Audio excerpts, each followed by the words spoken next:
Bismillahirrahmanirrahim. Assalamualaikum warahmatullahi taala wabarakatuh. Alhamdulillahi rabbil alamin wa sallallahu ala sayyidina Muhammadin wa ala alihi wa sahbihi wasallam. Amma ba'du. Pemandangan yang tidak elok diperlihatkan oleh masyarakat Indonesia, yaitu rumah-rumah anggota DPR dan mungkin menteri ya, itu dijarah. Ini adalah pemandangan yang sedikit banyak ya mewakili rasa keadilan masyarakat Indonesia, tetapi rasa keadilan yang tidak dibarengi oleh syariat. Itu tidak boleh ya, tidak boleh itu. Nanti ada yang memberikan alasan, oh itu kan rumah hasil kerja haram, maka bisa diambil, bisa dijarah dan lain sebagainya. Tidak boleh, karena kita tidak bisa memastikan apakah memang itu rumah hasil kerja haram atau bukan.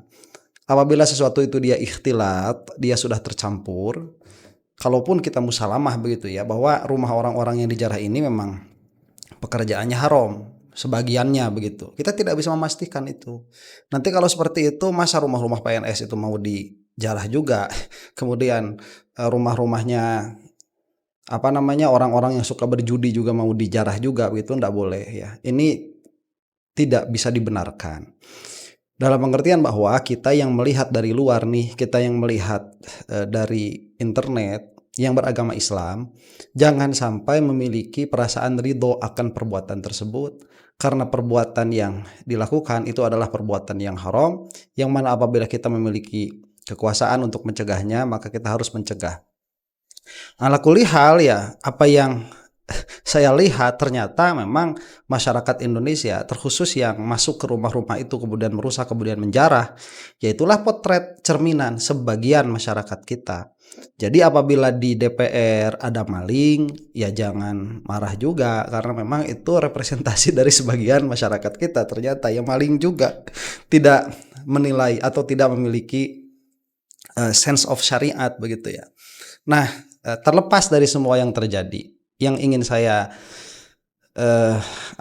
ingin saya beritahukan kepada teman-teman semua, terkhusus subscriber channel saya, jangan sampai meridhoi perbuatan tersebut. Di dalam hati harus ditasdik ya, harus dibenarkan bahwa itu adalah perbuatan yang salah, tidak boleh dibenarkan itu.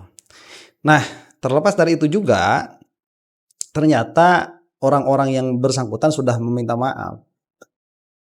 Entah ya, apakah ini memang benar murni karena perlakuan orang-orang ini. Maksud orang-orang ini itu yaitu Sahroni, kemudian si Eko itu ya, kemudian si siapa, si Uya. Itu memang Nafa Urbah nggak tahu lah, saya nggak melihat videonya begitu. Ini kelakuan orang-orang konyol ya, yang mana sedikit banyak ini menjadi pemantik. Dan apabila kita berandai-andai ya, andai kata misalkan mereka itu tidak berbuat seperti itu, mengolok-olok masyarakat lewat media sosialnya, apakah ini juga akan tetap terjadi atau tidak?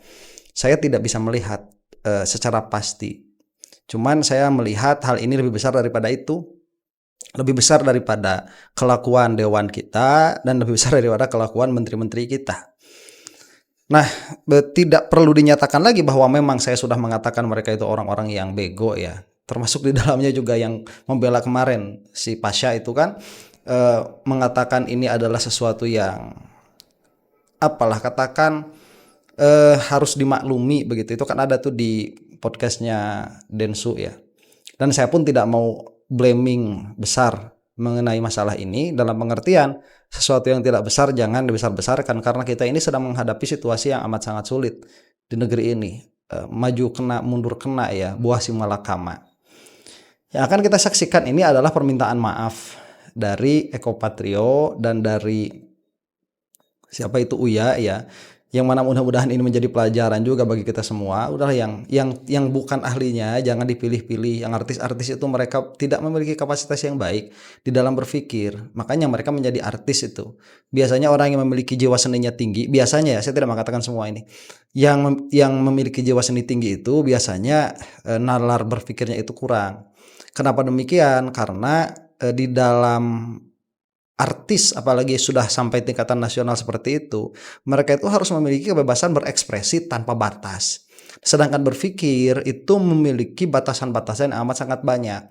Yang mana akhirnya sebagaimana kita saksikan sekarang, tatkala seorang artis itu dia diberi tanggung jawab untuk berpikir secara runut, mereka tidak memiliki hal itu. Jadi mereka itu menyangka bahwa dengan menjadi anggota dewan, mereka masih memiliki kebebasan berekspresi sebebas mereka tatkala menjadi artis. Itu tidak bisa dibenarkan. Nah, kita akan saksikan sekarang bagaimana ya permintaan maaf dari dua orang ini. Ahmad Sahroni itu juga meminta maaf kalau tidak salah, tapi lewat teks ya. Yang itu tidak akan saya tampilkan lah. Kita akan tampilkan dulu yang ini nih, Eko Patrio, Eko Patrio, yang secara mengejutkan juga didampingi sama Pasha Ungu, Pasha De Ungu ini ya. Mudah-mudahan jadi baiklah semuanya. Kita saksikan dulu nih. Bismillahirrahmanirrahim. Assalamualaikum warahmatullahi wabarakatuh. Waalaikumsalam warahmatullahi wabarakatuh. Kepada seluruh rakyat Indonesia, saya Sigit Purnomo atau Pasha.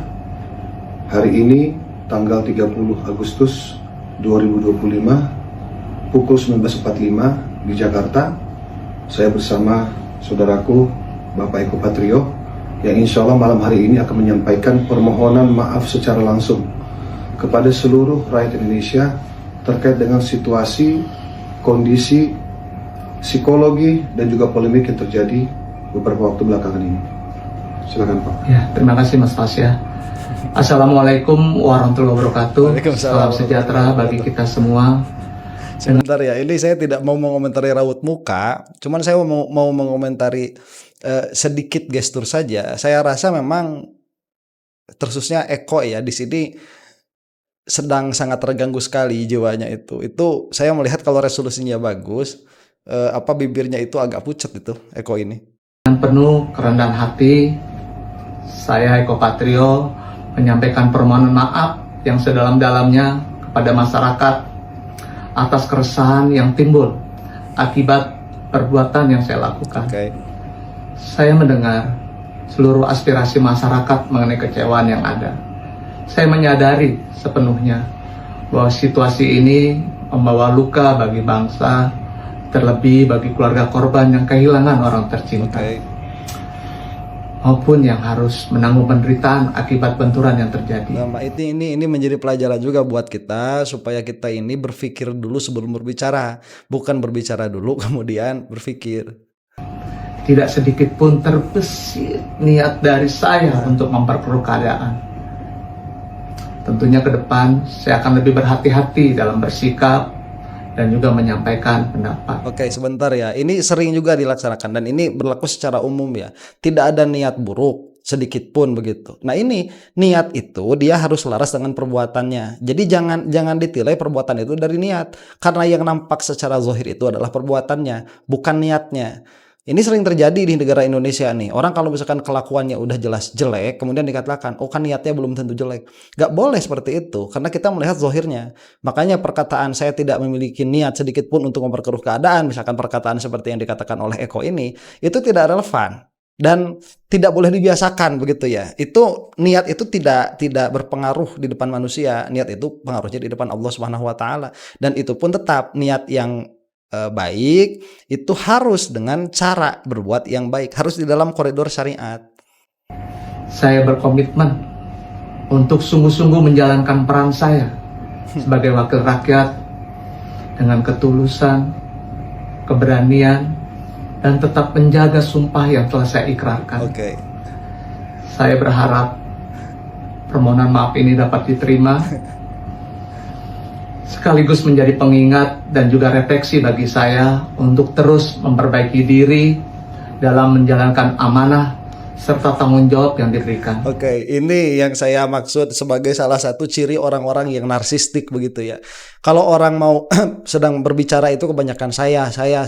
Ini mudah-mudahan menjadi pelajaran bagi saya dan mudah-mudahan saya ini bisa melaksanakan amanah ke depan dengan lebih baik lagi dan lain sebagainya.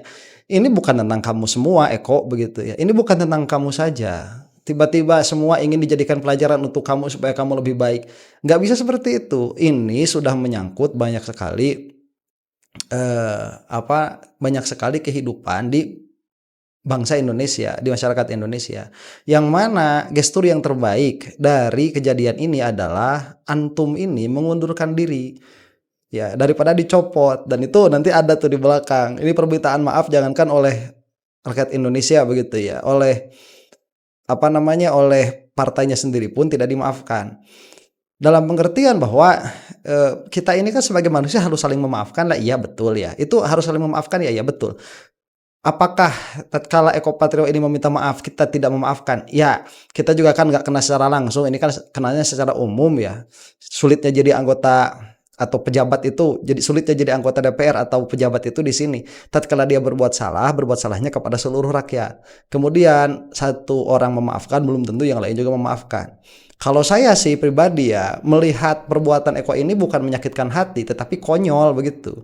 Jadi apa yang harus dimaafkan juga, karena saya nggak merasa sakit hati sama perbuatan si Eko, cuman melihat kekonyolannya saja. Nah itu hilangkan kekonyolan, dan menghilangkan kekonyolan ini dia dia tidak mudah begitu, karena kekonyolan itu adalah sebuah cerminan dari pola pikir. Nah ini yang sulit. Jadi seharusnya tidak begitu ya responnya itu. Yang mana pada akhirnya dipecat juga kok Eko ini, dinonaktifkan juga. Ini ciri orang-orang yang narsis ya. Supaya menjadi pelajaran itu urusan kamu menjadi pelajaran itu. Ini bagaimana tanggung jawab kamu itu ke depan publik. Yang mana alhamdulillah ini sudah selesai si Eko ini. Mari bersama-sama kita rawat persatuan dan kedamaian bangsa. Sekali lagi, saya Eko Patrio, mohon maaf yang sebesar-besarnya. Terima kasih. Wassalamualaikum. Waalaikumsalam warahmatullahi wabarakatuh. Nah itu Eko Patrio ya. Saya tidak mau mengomentari gestur segala macam, itu bisa dikomentari oleh orang lain lah. Nah itu kesimpulan pertama dari apa yang kita lihat ya. Jadi berpikirlah dulu sebelum berkata, dan kemudian kita bisa melihat seseorang itu tatkala yang dia pentingkan adalah orang lain atau dirinya, itu kentara sekali. Dan Eko ini bukan termasuk orang yang mempedulikan orang lain ya. Itu bisa dilihat dari secara umum ya. Saya tidak mengatakan secara umum itu dalam pengertian golibnya, umumnya begitu. Saya tidak mengatakan yang bersangkutan itu tidak memiliki perhatian kepada keluarganya, tetangganya dan lain sebagainya. Mereka lebih tahu lah. Nah ini juga pelajaran yang artis-artis itu nggak usah dipilih-pilih lagi lah jadi wakil rakyat, bikin bego itu. Nah sekarang tapi sebelum kita menyaksikan yang si Uya nih, kelakuan Eko ini tidak bisa menjadi pembenar orang-orang untuk menjarah rumahnya, nggak boleh, tetap nggak boleh. Yang mana miris sekali, dan saya melihat juga orang-orang yang menjarah-jarah rumahnya itu bukan orang-orang yang mempunyai kepedulian juga kok terhadap bangsa Indonesia. Orang yang memiliki kepedulian terhadap Indonesia itu tidak seperti itu caranya tidak seperti itu, dan bukan orang-orang yang modelnya seperti itu. Saya tekankan sekali lagi itu ya, ini supaya kita betul-betul genuine. Kalau kita memang ikhlas memiliki kepedulian terhadap negara Indonesia, ya tampakkanlah itu dengan jalan yang baik, dengan mengaktualisasi diri menjadi orang-orang yang bermanfaat baik di dunia ataupun di akhirat, dalam pengertian baik untuk kebaikan masyarakat Indonesia di dunia ataupun masyarakat Indonesia di akhirat. Itu yang harus ditekankan ya, bukan pakai baju nggak jelas masuk ke rumah orang kemudian ngancurin rumah kemudian menjarah perkara begitu, nggak boleh ya. Itu kalau misalkan terjadi lepas kontrol, itu bisa terjadi pembakaran, yang mana pembakaran itu bisa meluas begitu. Alhamdulillah itu tidak terjadi. Ini sekarang si Uya nih ya, gimana? Assalamualaikum warahmatullahi wabarakatuh. Waalaikumsalam warahmatullahi wabarakatuh. Menyampaikan permohonan maaf yang sebesar-besarnya, tulus dari hati saya yang paling dalam, untuk seluruh masyarakat Indonesia atas apa yang terjadi berapa hari terakhir ini, atas apa yang saya lakukan baik sengaja maupun tidak sengaja. Kami memahami bahwa apa yang terjadi ini mengakibatkan luka yang mendalam bagi rakyat Indonesia, terutama korban yang harus gugur dan terluka akibat bentrokan-bentrokan yang terjadi. Tidak ada sedikit pun niat dari kami untuk membuat suasana ini menjadi gaduh. Oke, sekali lagi sama kan, tidak ada niat, ada niat. Niat itu urusan kamu. Dan ini juga menjadi pelajaran untuk kita semua ya. Saya tidak punya niat. Nah, niat itu simpan saja sendiri, dan kalau sudah kejadian itu apa namanya?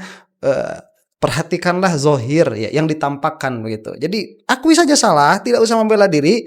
Ini adalah pembelaan diri kan. Ini saya tidak ada niat, itu pembelaan diri. Gak usah disebutin. Dan itu bukan hanya untuk kejadian ini, itu banyak sekali di dalam apa namanya ustadz-ustadz yang salah-salah ngomong juga demikian. Itu kan gak ada niat, orang ngomong salah. Perhatikan dulu, timbang dulu, supaya kalau misalkan memang tidak salah, dia bisa mempertanggungjawabkan bahwa perbuatannya itu tidak salah. Nah ini mah apa, perbuatannya salah tapi saya tidak punya niat, itu mah pembelaan diri. Nggak usah seperti itu ya. Tapi janji saya, dari hati saya paling dalam, saya akan lebih berhati-hati lagi dalam bersikap, bertindak, bersungguh-sungguh untuk mewakili rakyat Indonesia sebagai anggota DPR RI. Beri saya kesempatan sekali lagi untuk berbuat lebih baik lagi, lebih maksimal lagi dibanding apa yang sudah saya lakukan selama ini. Nah, lagi-lagi kan gitu. Ini menjadi pelajaran untuk saya, beri saya kesempatan, saya berjanji tidak akan melaksanakannya lagi dan lain sebagainya. Narsis, udah kamu itu mengundurkan diri kalau memang untuk kebaikan masyarakat Indonesia. Selesai, potong, kamu itu penyakit. Begitu. Ya, ini permasalahannya adalah pola pikir dan pola laku. Ya, yang mana sekali lagi saya katakan pimpinan partainya sudah tidak memaafkan begitu ya.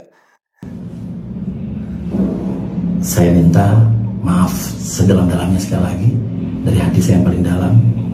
Mudah-mudahan kedepannya ini menjadi introspeksi yang sangat berarti buat saya Pak Uya dalam menjalankan tugas dan kewajiban saya sebagai anggota DPR RI dan memiliki tanggung jawab kepada masyarakat Indonesia. Ya seperti itu. Begini kamu itu mengatakannya. Ternyata setelah nampak dan nyata bahwa apa yang saya lakukan ini bermasalah bagi masyarakat Indonesia, maka lebih banyak kader-kader yang lain, putra bangsa yang lain di dalam menjalankan tugas saya. Maka dengan ini saya menyatakan mundur sebagai anggota Dewan Perwakilan Rakyat Indonesia. Begitu dong. Ya, selesai. Kamu itu penyakit. Gak usah dipotong sama orang lain. Kamu menyadari diri. Nah, itu baru kamu bisa mengambil pelajaran dari perbuatan ini, begitu, dari kejadian ini.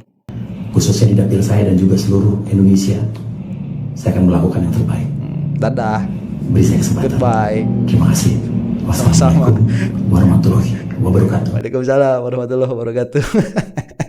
Nggak bisa cuma dengan gini-gini, nggak bisa ya. Udah itu selesai. Orang sudah humbled, sudah being humbled di dunia. Ya, mudah-mudahan secara pribadi beliau ini lebih baik lagi. Dan udahlah, nggak usah ada urusan-urusan lagi sama masyarakat Indonesia ya, selesai. Nah, ini adalah respon dari ketua PAN ya, Partai Artis Nasional. Ini saya agak greget juga sama PAN itu yang membuang Pak Amin Rais. Dulu kan saya Muhammadiyah nih, ngefans banget sama Amin Rais itu. Tatkala Amin Rais dibuang dari PAN itu saya sakit hati sekali ya. Kalau sekarang sih biasa aja lah. Saya lebih ngefans sama Gus Dur sekarang daripada sama Amin Rais. Kita lanjutkan dulu nih. Sebentar ya. Assalamualaikum warahmatullahi wabarakatuh. Salam, Om Swastiastu, Namo Buddhaya, salam kebajikan, Rahayu, Rahayu, Rahayu. Saya akan membacakan siaran pers Dewan Pimpinan Pusat Partai Amanat Nasional dalam mensikapi perkembangan terakhir. Dewan Pimpinan Pusat Partai Amanat Nasional senantiasa berkomitmen menjaga kehormatan, disiplin, serta integritas wakil rakyat yang berasal dari Partai Amanat Nasional dalam menjalankan tugas-tugas konstitusional di DPR RI. Oke, saya tidak percaya itu, karena jika dari awal seperti itu, penyaringan kader Partai Amanat Nasional ini seharusnya lebih selektif lagi. Orang-orang kayak gitu kok dipilih dari awal itu ya, tidak punya integritas, tidak punya kapasitas. Berdasarkan dinamika yang berkembang dan setelah melalui pembahasan di partai, DPP Partai Amanat Nasional dengan ini menyatakan sebagai berikut. 1. Partai Amanat Nasional yang lahir dari rahim reformasi akan tetap terus memegang teguh untuk merealisasikan nilai-nilai reformasi dalam kehidupan bermasyarakat, berbangsa, dan bernegara. ngomong-ngomong doang, itu tidak terbukti.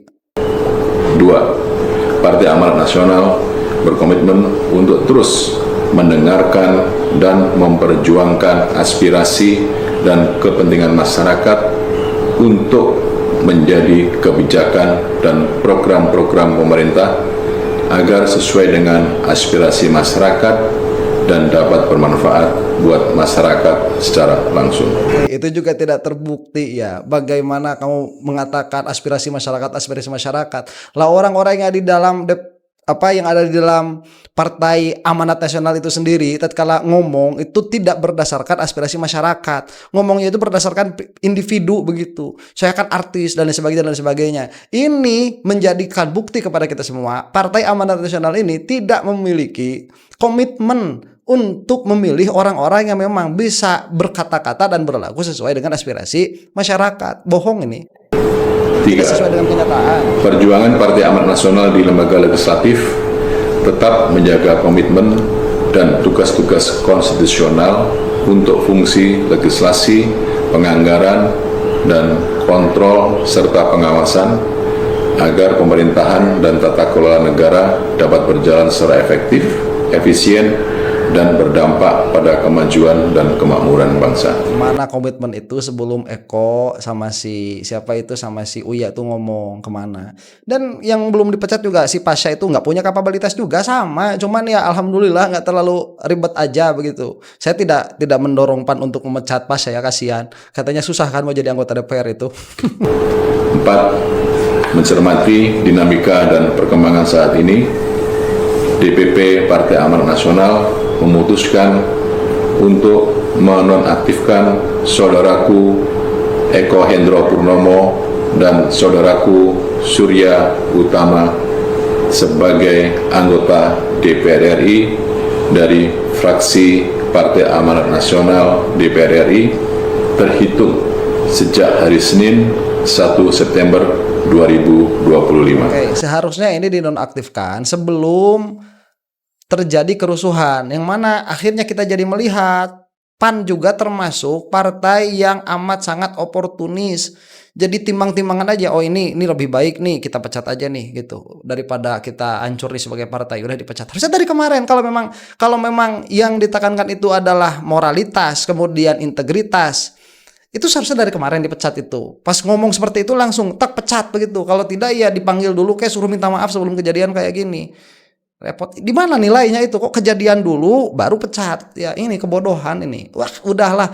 Saya jadi bingung ya, kapasitas wakil rakyat ini, kapasitas orang-orang yang ada di perpolitikan Indonesia ini bukan orang-orang yang memang memiliki kapasitas untuk melakukan hal itu. Menyedihkan.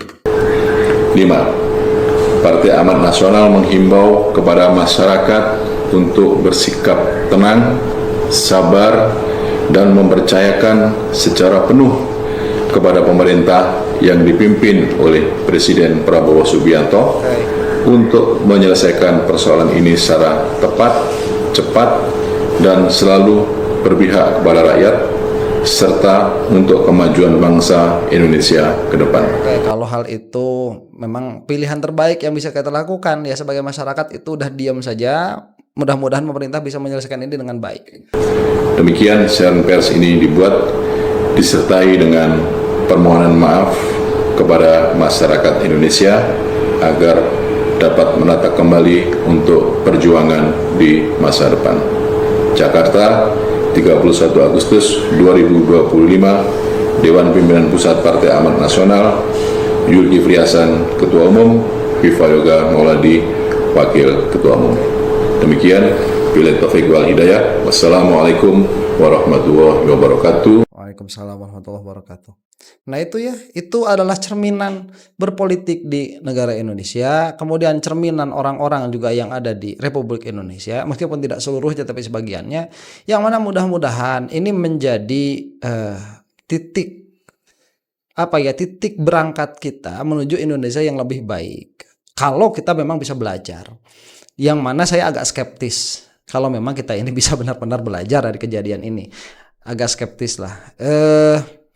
Saya tetap pada penglihatan saya bahwa permasalahan utama di di dalam kejadian ini adalah dualisme yang ada di dalam pemerintahan itu sendiri, yaitu tidak semua staf pemerintahan itu pada satu suara bulat begitu kepada Pak Prabowo. Ini yang menjadi konsekuensi dari koalisi besar, yang mana ya kalau kita mau berpikir secara konstitusional, mau tidak mau, ini orang-orangnya Pak Jokowi ini sudah harus mulai disingkirkan begitu. Ini satu-satunya pilihan yang bisa kita lakukan, yang bisa pemerintah lakukan, sehingga kita itu bisa berjalan dalam satu komando, satu pimpinan begitu. Itu lebih baik disingkirkan yang tidak ada di pemerintahan sekarang, dalam pengertian yang memiliki parasit-parasit ya, yang malah menjadi penyakit bagi negara kita. Siapa itu? Ya itu gengnya Jokowi. Demikian, mudah-mudahan kita semua diampuni oleh Allah Subhanahu wa taala. Wallahu taala a'lam bishawab. Assalamualaikum warahmatullahi taala wabarakatuh.